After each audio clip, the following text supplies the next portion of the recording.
Welcome back to Common Ground. I'm Mark. Of course, I'm joined with Lou, Derek, and Drew. Gentlemen, welcome back to the show. I Welcome know, back, welcome back, folks. Yeah. got a little heavy topic today that we want to discuss, and as fathers and leaders and just gentlemen of our society, we want to discuss the shooting that happened the other day at the Apalachee High School in Barrow County, Georgia. We all live fairly close to that school. Me a little bit closer than I wanted to. It's just a few miles down the road. My kids actually go to that school cluster, so like when they get old enough, that's their high school they're supposed to go. And out of respect for the school today, I'm wearing our Apalachee Wildcats shirt just to show support. And we were just kind of talking before the show about how we all heard about it, and just kind of my perspective, and just talk about my connection. I live about 3 miles away, and as soon as I heard about it on Facebook, we have a little community group that I follow, and somebody posted like what's going on at the school. I'm getting messages about possible shooter. So, me being me and just the family I live in, I run towards things, right? I want to know what's going on. I want to see what I can do to help. And so I went out to the school, and guys, like the feeling that I felt and what you see, you can't express it, right? I mean, you can see the photos and the videos, of course, but when I got out of my car, I saw obviously parents, siblings running towards the school in a frantic, the look of fear in their faces, sirens going all around. And just when I finally walked up, I parked a mile and a half away from the school. That's how hard it was to get to the school. There was a helicopter, a MedLife helicopter lifting up and taking off. And, I'm calling my wife and letting her know what I'm seeing, what's going on. Because at that point, we're having discussions. Okay, do I need to go get my kid out of the elementary school, which was nearby?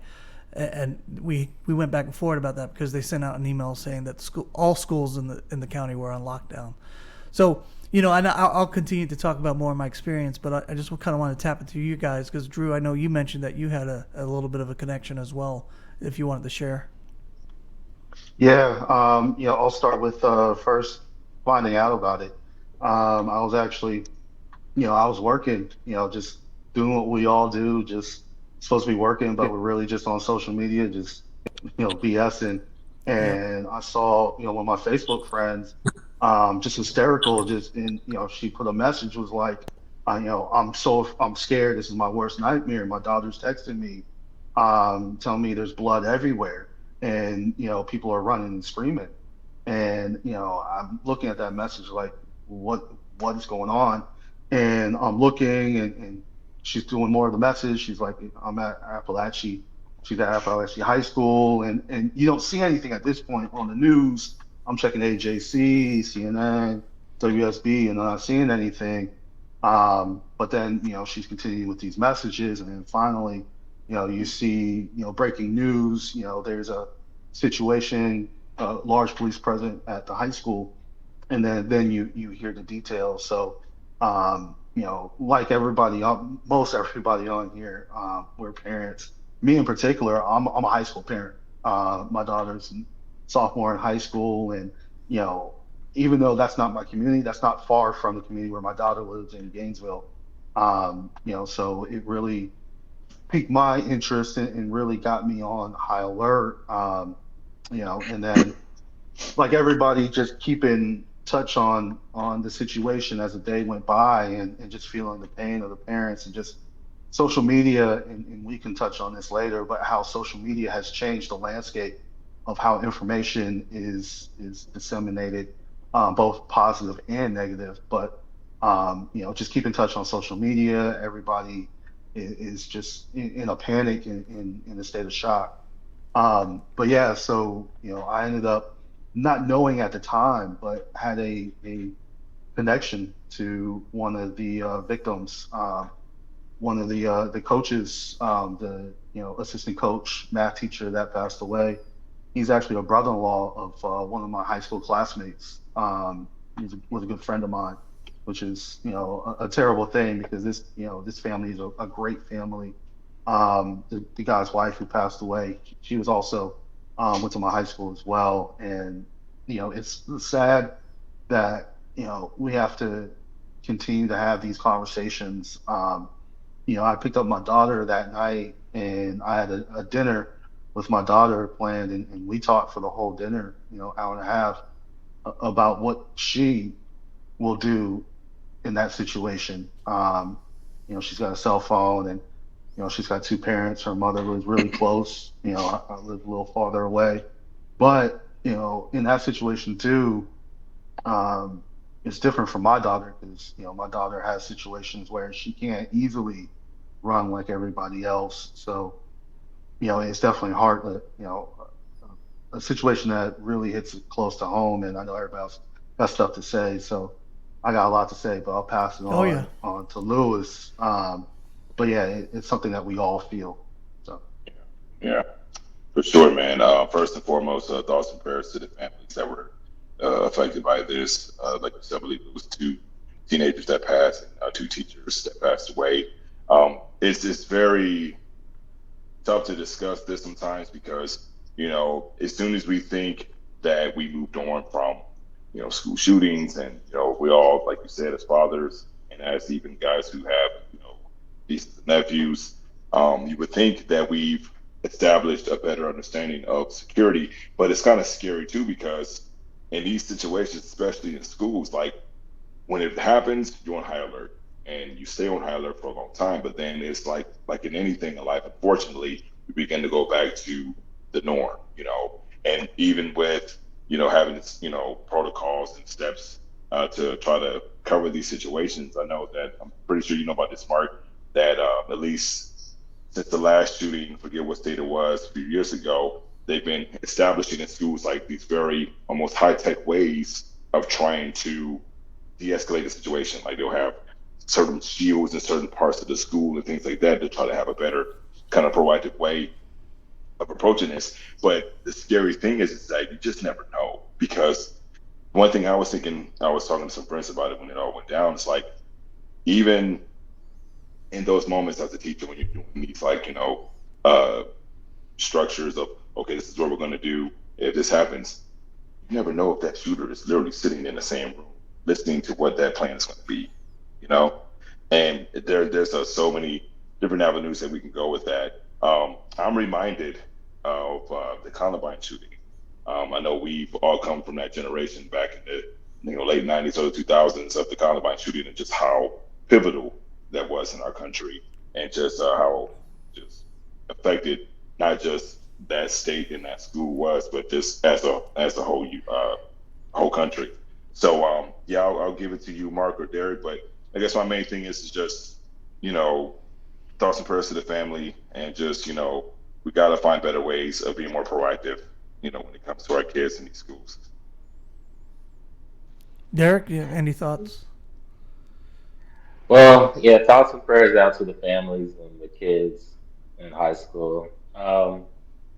It highlights about three things for me. One is mental health. Mental health is, I guess, a big deal these days because you never know who's going to be not right in the head or feel some type of way, and then you take it out on everybody else. It's just sad and it's unfortunate that people uh, resort to this type of behavior. Two, I think we have to, there's no way to totally squash it or eliminate it, but there has to be some kind of security measures in especially the high school. These high schools are huge now, so it's almost impossible to keep track of all these kids. But there has to be a better way to kind of how do you get a gun in the school, you know? Hmm. Yeah. And the third thing is um, you just don't know who's not all there.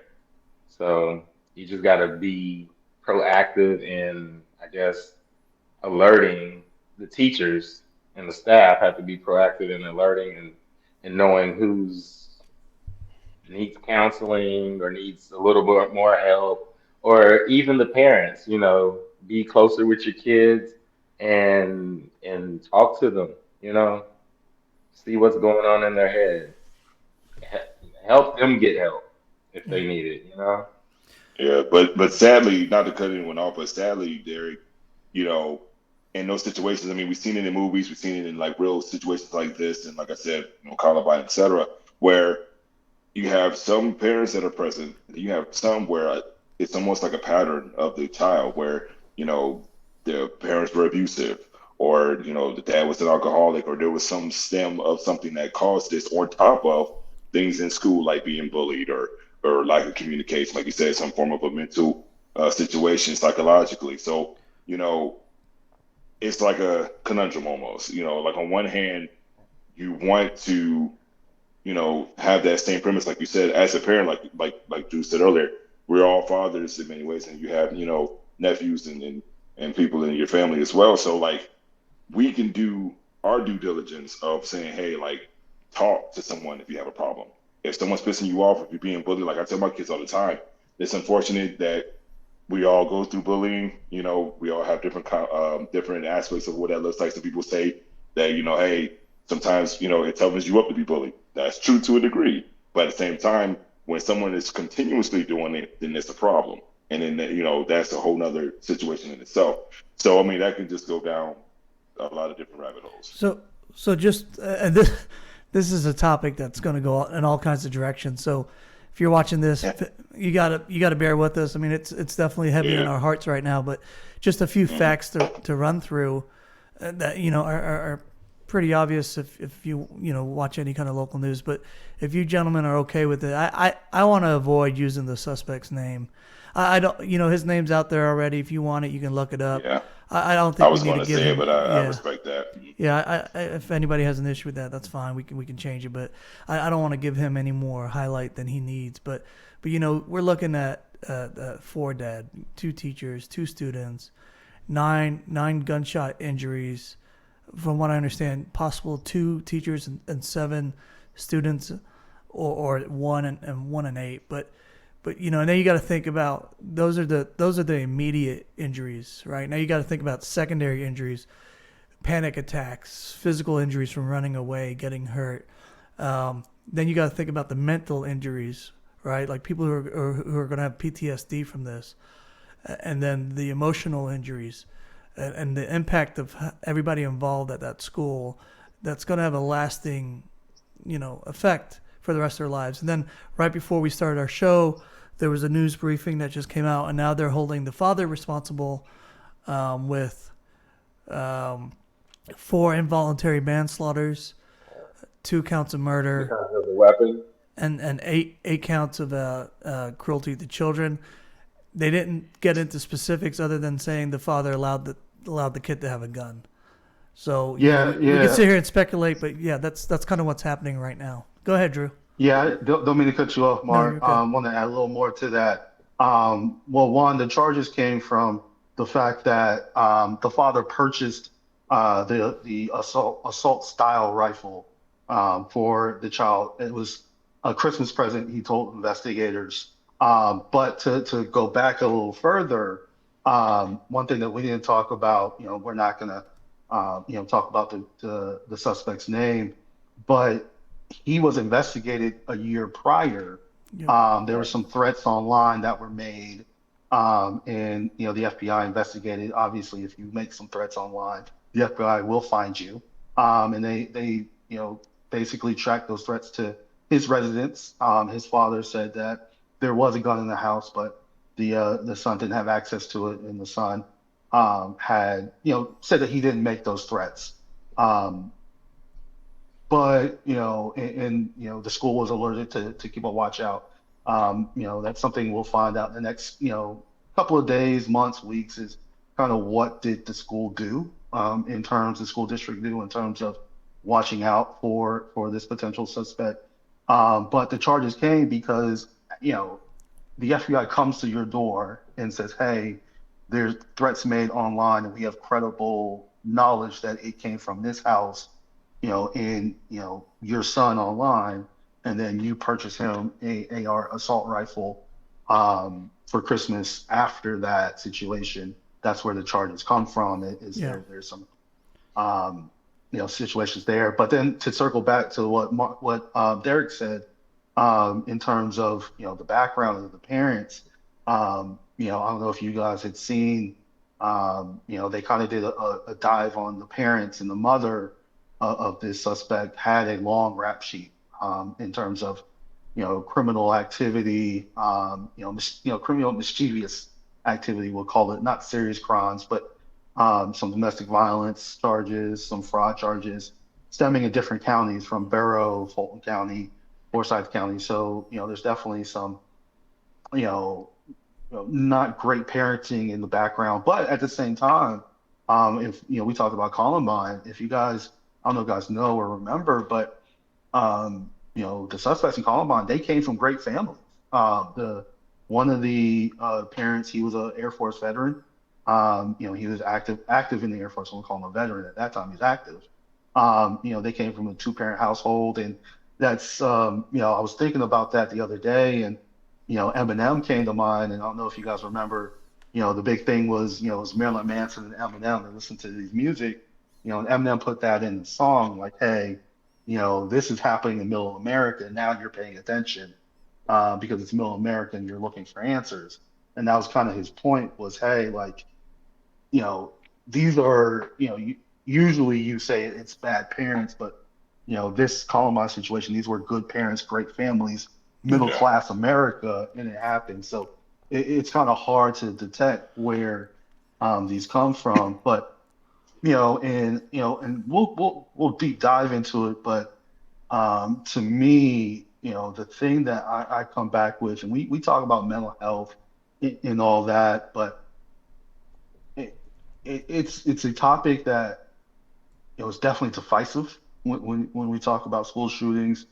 But to me, I always come back to, and I did research on this, and when I was in college, but the UK had a school shooting in 1996. It was kind of their version of Sandy Hook. A guy had went into a school and killed 16 people, one teacher and 15 school kids, and all the school kids were 5 years old. So he killed 15 5-year-olds and a school teacher. And I think about that whenever I hear a school shooting, because the response that the UK had to that shooting, was something I always think about, because, the community and the government, basically was like, hey, like, how did this happen? They did, a commission on figuring out how it happened. And as a result, the UK basically said, and, Mark, you can bleep me out when I say this, and excuse my French, but they basically said, fuck your rights. We're going to ban all guns. We're going to ban guns, and this is not going to happen again. And the UK hasn't had a school shooting since. Never again. And in fact, their gun violence is basically non-existent. I think last year they had 28 deaths by gun, 28 in a place with 66 million people. And my last point is, with the UK, they made a decision to say, hey, we care more about our children than we do the fact that you guys want to carry a gun. And we had, I think the number is up to 394 mass shootings this year. And we're still in September. Mass shooting is more than 4 people getting killed at one time. 394 is an incredible number of people losing their lives. Yeah. And I think we need to have a conversation of, is it really important if 394 mass shootings in the UK haven't had any? Yep. I hear you. Not to cut you off, Drew. I hear you, but as an American and as a guy that many of us have multiple friends that has weapons, or they shoot just to have it in their home for protection, et cetera. This is such a broad spectrum when it comes to the weaponry here in the U.S. and also definitely in the southern, states like us in Georgia. But that is such a topic that can go so many directions because I mean, hell, we already know with the political debates and what's happening in November. That's a hot topic as well. And I mean, I heard a little bit about that, what you were saying, Drew. And it's great that countries like that took that stance, and the results speak for itself.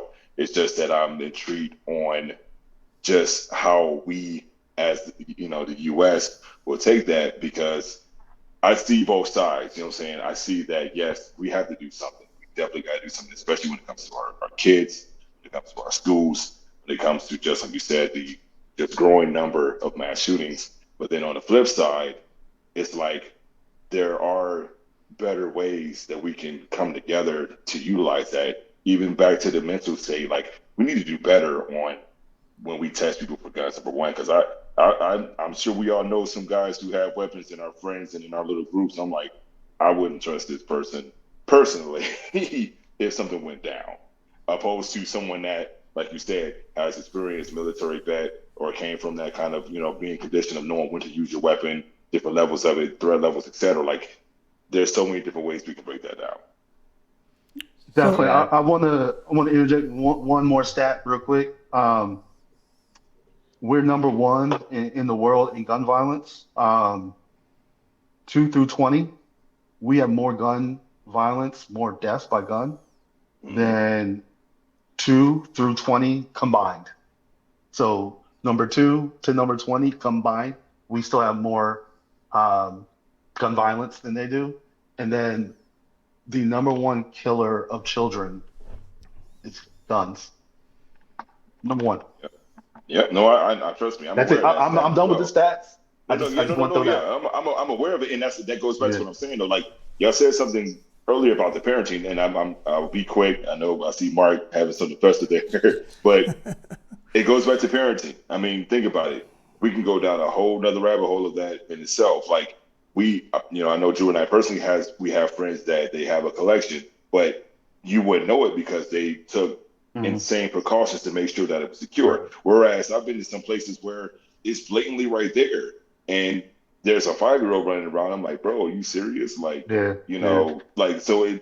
That's again another rabbit hole of, and that's the thing. Like, it's about being aware and actually giving it.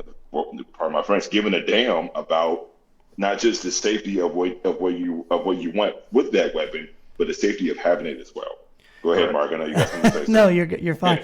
Yeah. I just want to go back to prior to the whole gun conversation, just to clarify something, just so we're up on our information.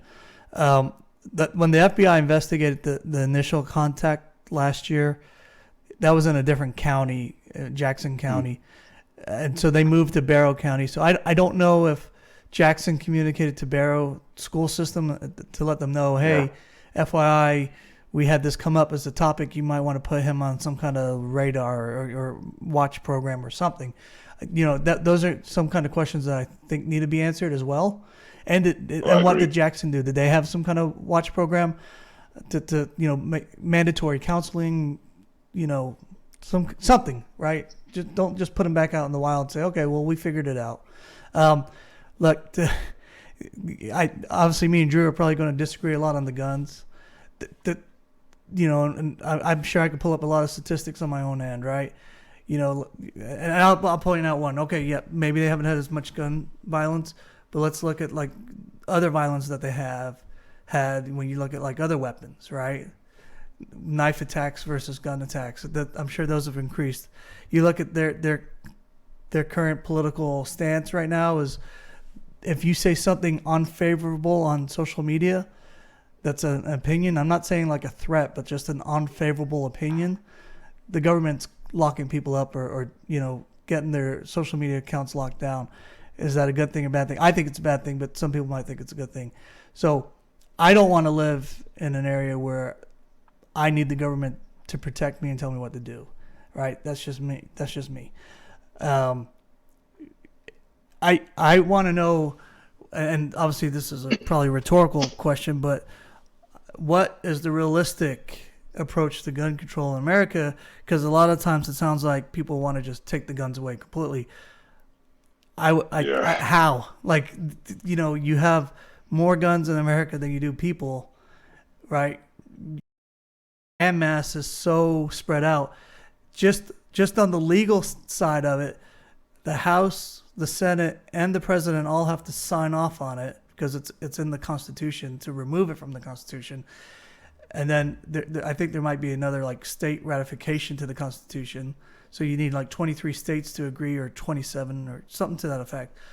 But then the unknown factor is retaliation. Like, how many people do you think are voluntarily going to give up their firearms, right? Because a lot of people will argue that that's why they have it, because they don't want to be told what to do by the government. Now, are there things that we can approach and look at and say, okay, like Lewis was saying, hey, there's some people that we know have a gun. How do we let somebody know that they probably shouldn't have a gun? Like, what steps can be done? And it's this shooting, especially this shooting, I think is more to it, and probably most of the shootings is, yes, guns are an issue, but also mental health is an issue. Outreach is an issue. I'm kind of curious to see what the evidence is for the charges to the father, because,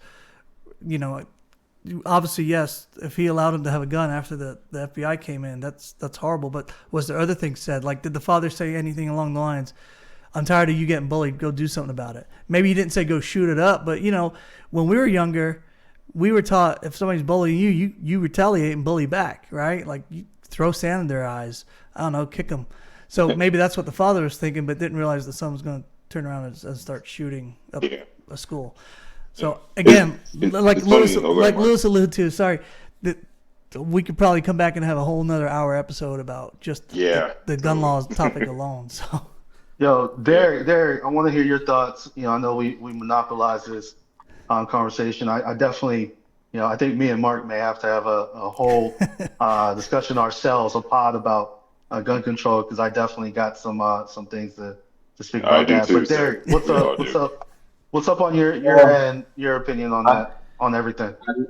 I know in the United States, there's never going to be a ban on guns. It's in the Constitution. It's going to take too much to ban guns. Only thing I can think of is have security at these schools. If there is a person that's on high alert that they know is a person of interest, they have to do more to, I guess, stop them. And I think the issue with the law, I think the reason the father's in trouble is because even if I don't think you could buy a gun for was he underage? I don't he's even 14. know if he was underage. Yeah. You can't purchase a gun for an underage kid, one. And anytime you have a firearm, I think the rule is, or the law is, if somebody commits a crime, or if they're in your household and they get it and something happens, then you are held liable for what happens. So it's important for, if you do own a firearm, which I do own a firearm, make sure it's locked up, make sure it's secure, make sure you know where it is, especially if you have kids. Yeah. That's all I got for now. So I want to, to your point, we'll have the gun control conversation another time. But Derek, to your point, I think we can all agree on this. Gun safety is important, and it's this. What happened yesterday kind of overshadows another situation that happened that kind of got taken off the news cycle. And to your point, there was a 2-year-old child that got her head blown off because she was playing with a gun that someone didn't lock up.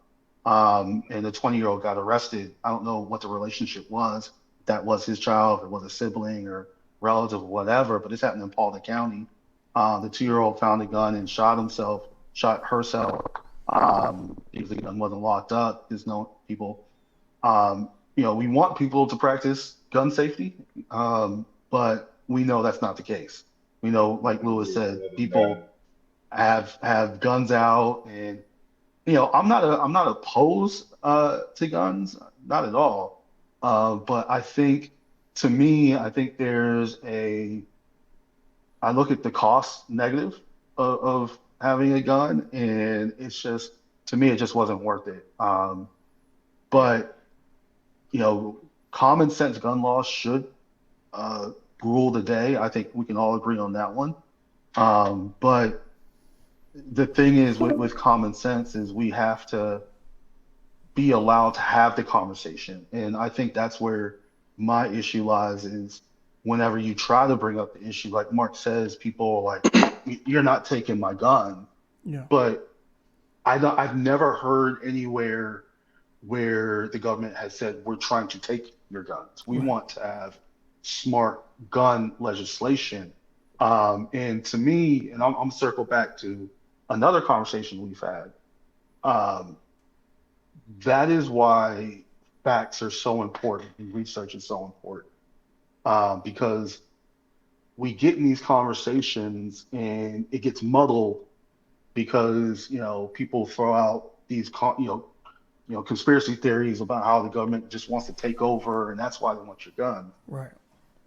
We want guns so we can. I want to have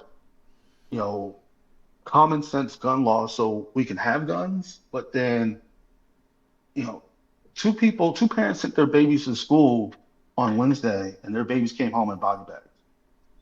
We shouldn't be doing this. Like, Columbine was what, 1999? Mm-hmm. I was in 8th grade when Columbine came out.